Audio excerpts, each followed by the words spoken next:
What up, Hyperchange? Welcome to another episode.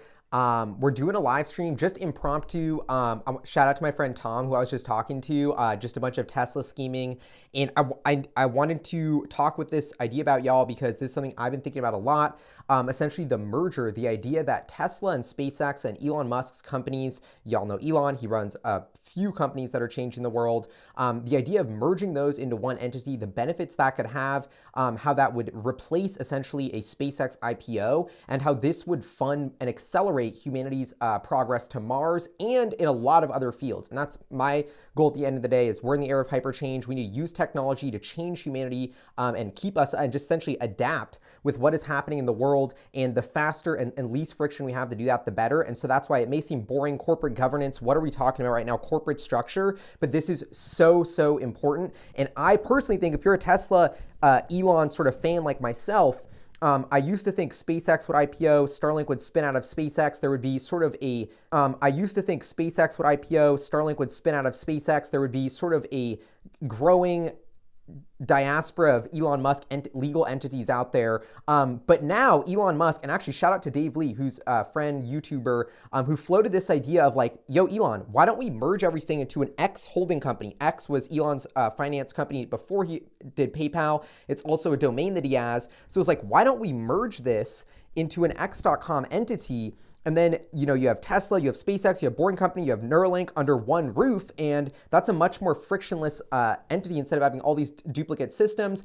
And the biggest puzzle piece in all, this is why I'm going live right now, because this is what I feel like Elon's got to be thinking. How are you going to have Tesla pumping out $2 billion a quarter, SpaceX needing $5 billion a year, but SpaceX can't tap in to this cash flow pool that Tesla's created? So if you're Elon Musk, you're running Tesla, you're pumping out billions, your other space company needs billions, your other mind control company, Neuralink, needs billions, your other tunneling company, Boring Company, needs billions. Tesla's got the billions right here, but that's not happening. So instead what's happening is Tesla's getting the billions, paying taxes on it, being its own entity, doing its own thing. That's all great. Tesla's succeeding, but then you have all your other companies here who are burning capital, who are selling precious equity at extreme discounts to investors who may not have the same long-term horizon, who may not have the best interest at heart.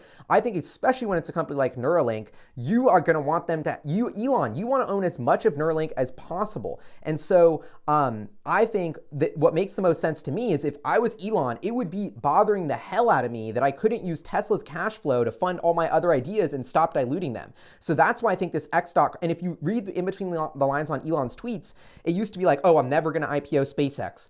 I'm never going to, because Tesla IPOing was such a headache. Well, Tesla IPOing, it was a headache, but it also, to me, was the reason why they succeeded. They built this cult fan base of shareholders. A lot of y'all were a part of it. We turned into customers, grassroots effort. We made the hundreds of billions of alpha along the way because institutions missed out. It was a beautiful David versus Goliath story. Tesla's an underdog.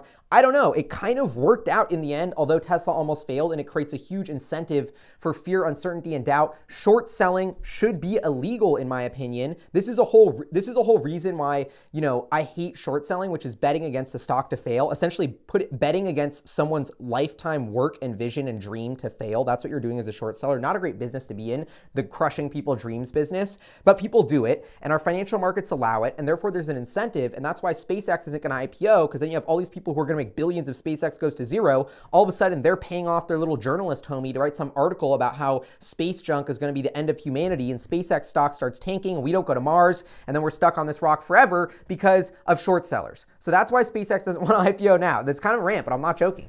And so, but now I'm like, wait,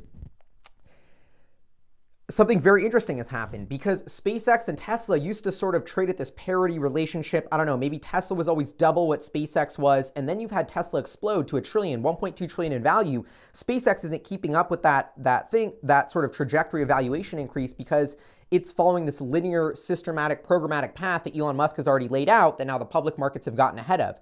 So this is where the X.com merger gets interesting because, and this is the question that I am just finance nerding, I can't stop nerding out about. What price does the merger go through?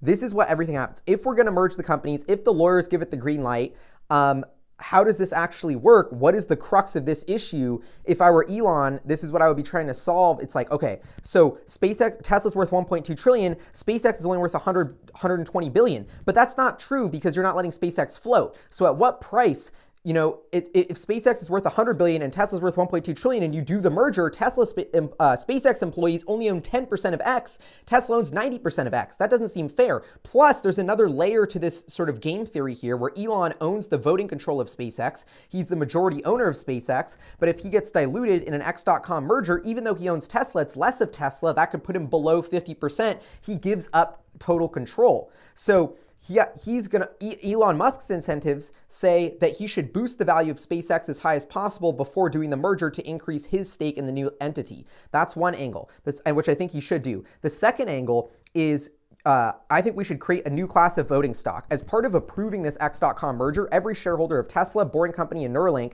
and SpaceX will have to approve and say there's a new class of voting stock we are creating, Class E stock. Guess who has it? One person, Elon Musk. There's one share. It runs the company. It's the only vote in the company. There's one of them, and it's E-class, and it's Elon Musk's. And I want to invest in a dictatorship, essentially. Trust me, I know that sounds crazy, but like when you're investing in companies, startups, dictatorships run best. Owner, operators, founders who are incentivized, who want to change the world and are using this entity to create the change they want to see in the planet. That's the best way change and the future gets built. And so that's what I want to see happen is we need to merge. And this X.com merger is crazy. This is because the more and more I thought this through, the more this makes so much more sense than IPOing SpaceX, so much more sense than spinning out Starlink and creating just this continually increasingly more complicated thing of companies. Neuralink's going to keep diluting. Boring Company's going to keep diluting. Let's use this billions of cash flow from Tesla to fund SpaceX and Mars and Neuralink. I just think this is such a no-brainer. It's tax efficient.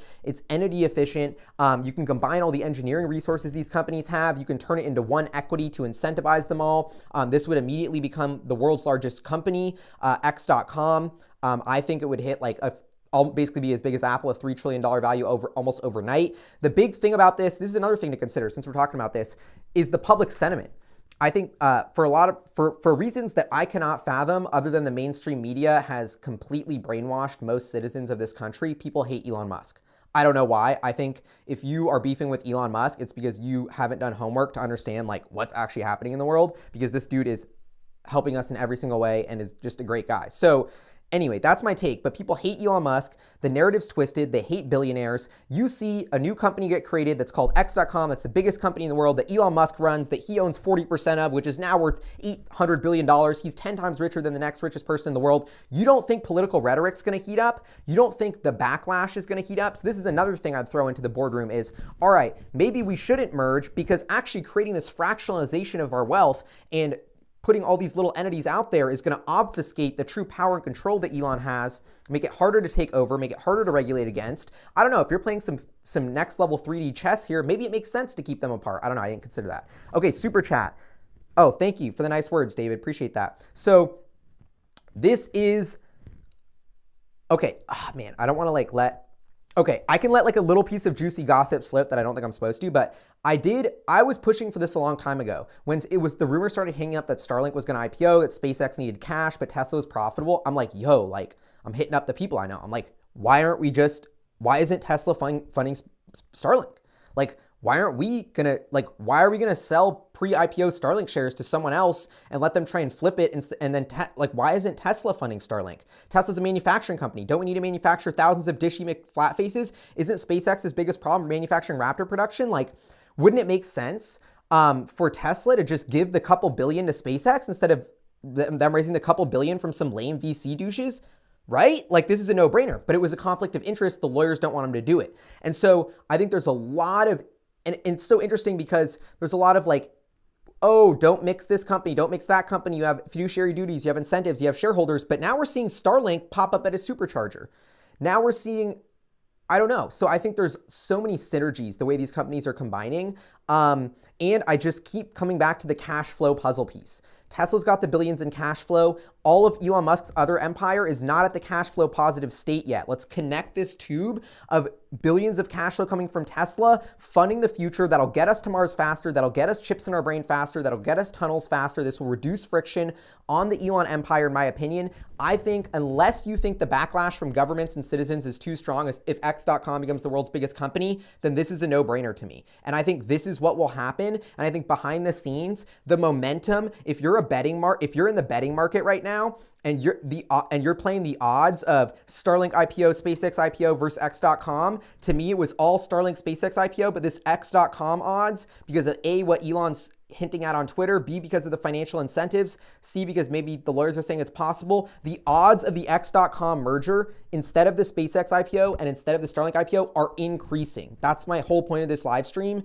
And yeah, so plus, when's the holy grail of the Tesla SpaceX collab is the Tesla bot going on Mars? Like, you think I want to go to be the first guy on Mars and die? No way. Let's send a Tesla bot to do it. I mean,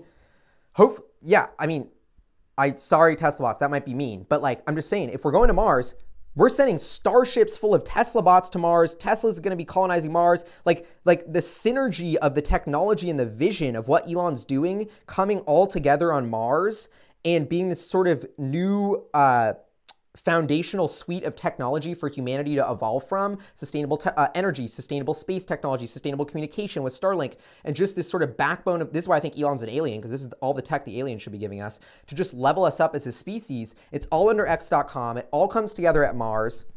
I don't know. The more and more I think about it, the more and more I love this idea of X.com merging. And here's how I do it if I was Tesla and Elon. Start collaborating with, is it Carta?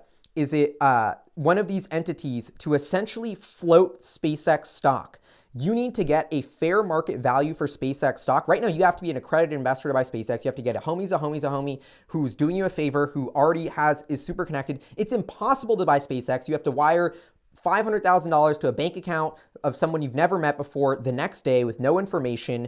It's a mess. The layers of legal entity, it's such a mess. Nobody can buy SpaceX. It's still worth $120 billion. People are paying double, or I've seen people pay more than double what the VCs are paying in the secondary market, because that's how bad the demand is. They're leaving money on the table, but they don't care because it's not worth their time. SpaceX, if they're going to merge with X, needs to float the equity price. This is the finance nerd me is just like loving the first principles of this, because it's like, you're going to have to float it. You float SpaceX, you let the market say what they want to pay for it. Why does Elon not want to? Floating SpaceX means you can all buy it. You all want to buy SpaceX, supply and demand. Demand goes through the roof. SpaceX is worth $500 billion. Why does Elon not want SpaceX to be worth $500 billion? Because if you're worth $500 billion, you got to build a $500 billion company. That's pressure.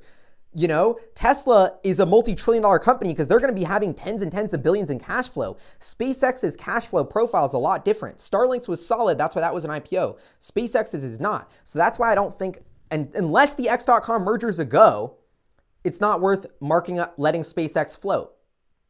So how do they let SpaceX float without really IPOing it, though? These are such interesting questions. My core gut says, if I was going to do, what do I think is fair? Okay, if you were just like, Gal, you're the judge, screw the free markets, you're going to decide what percentage of X.com each of Elon's empire gets. I'll do it like this. Tesla gets 50, SpaceX gets 40, Neuralink gets 5, Boring Company gets 5. Okay, I didn't really think that through, but something like that. Something like that. Maybe, yeah. And so, and then you think about, okay, man, I didn't want to layer another conspiracy theory into this, but I have to. So cryptocurrency.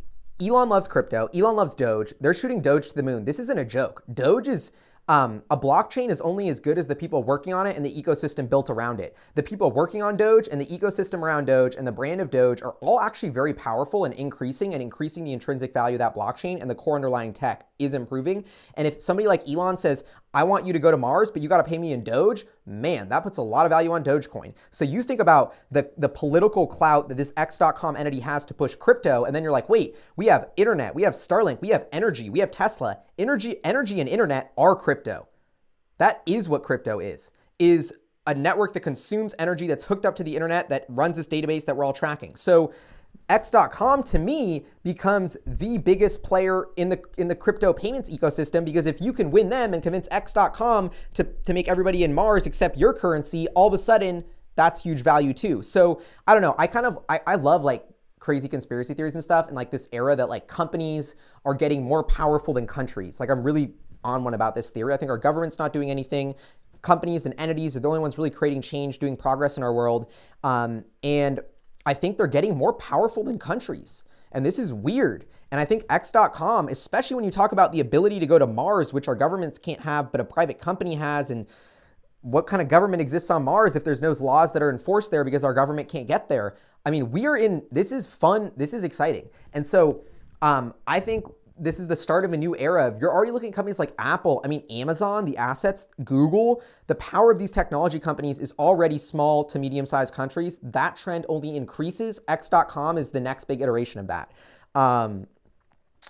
I don't know. I kind of feel like it would be so exciting and dope if humanity had this X.com thing. But for some reason, I feel like everyone would just hate on it for no reason, which is so lame. But anyway, this is Hyperchange.